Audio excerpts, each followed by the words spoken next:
Showers move out. We've got sunshine taking it over and a high near 80 degrees by Friday.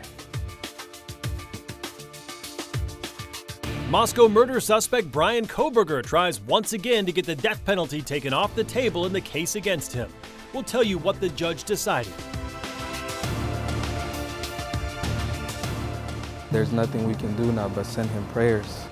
As friends and family remember their brother who was shot and killed last week west of Spokane, investigators announce a major break in the case. Details new tonight. Good evening and thank you for joining us for the KREM 2 Night Report. I'm Mark Hanrahan. We start tonight with a bit of breaking news. Just hours ago, a suspect was arrested in connection with last Monday's deadly shooting in the West Plains. According to the Spokane County Sheriff's Office, 21-year-old William Baldwin was arrested in North Spokane on second-degree murder charges tonight. The shooting happened near West Geiger Boulevard and South Hayford Road, leaving one man dead. And tonight, Baldwin sits behind bars at the Spokane County Jail on $1 million bond.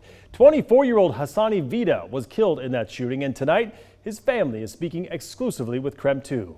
Our Connor McAvoy sat down with his loved ones as they turned to the community for love and support.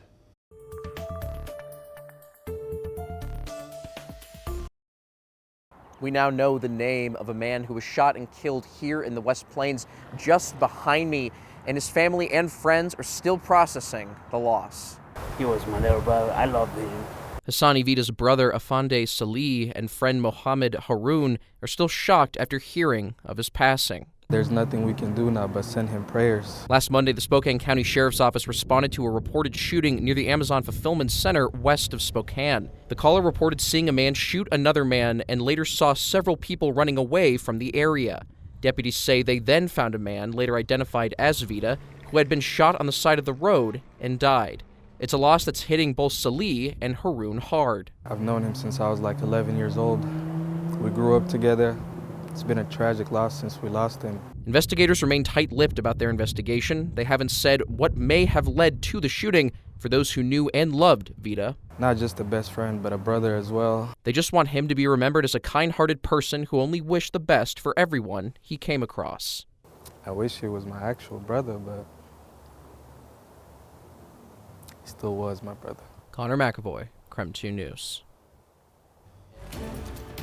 New tonight, an Ada County judge has shot down Bryan Kohberger's second attempt to get the death penalty taken off the table in the Moscow murders trial. Kohberger's attorneys argue that his due process rights have been violated by the state. In documents filed today, Judge Stephen Hippler wrote that there had been no violations and denied the order. Attorneys tried to get the death penalty removed. The first time they cited Kohberger's autism diagnosis. The trial set to start in August is a little more than 100 days out now. Spokane police have arrested an 18-year-old in connection to a deadly shooting in North Spokane on Friday. SPD saying he turned himself in yesterday. The shooting at the Maverick gas station on Montgomery and Division left a 24-year-old dead and another hurt. Earlier today, the medical examiner released his identity of the victim as Timothy Allen Jr. Police booked the suspect, Quentin Hutchison, into the Spokane County Jail on murder and assault charges.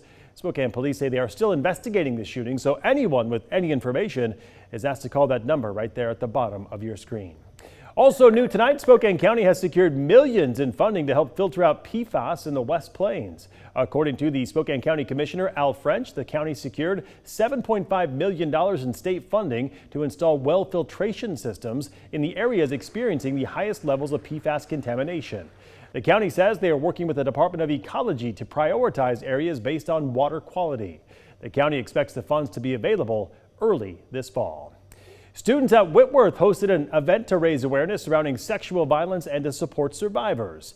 Take Back the Night was open to the public, hosting speakers and community resources.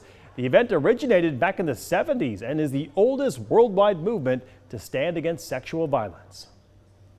We're giving a space for survivors of sexual violence, whether they be men or women, to speak if we're having them at our open mic time, or just to feel heard and to feel that they're at place, because we want everybody to know that their voice matters and sexual violence should not be tolerated in any circumstance. Students hope by spreading awareness, sexual assault survivors are more likely to come forward, seek support, and feel less isolated. All right, let's talk weather on this Tuesday night with Chief Meteorologist Jeremy Legoo. He is in the Outdoor Weather Center. Jeremy, 24 hours ago was right about when the rain began to fall, but from here on out, things are looking up.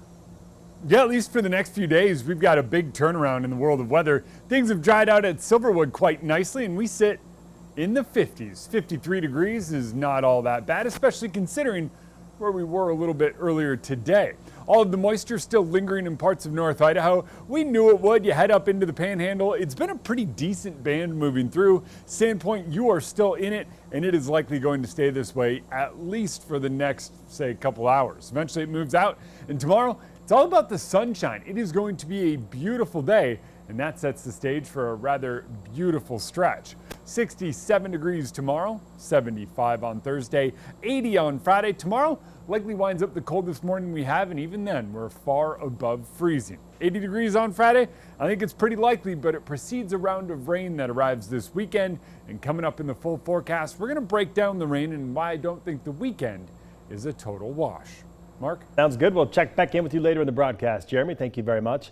Well, we are very excited to let you know that KREM 2 and KSKN will once again be your spot for Wazu football this fall. 2 Cougar games will air on KREM 2. One of those is the Apple Cup. This year's game will be in Pullman. CBS will also air the Cougs game against Oregon State on November 1st. And 5 games will air on KSKN 22. You can get a closer look at the games and the start times on our website. Just head on over to KREM.com. All right, don't go to bed yet. New research suggests the big one could be worse than previously thought.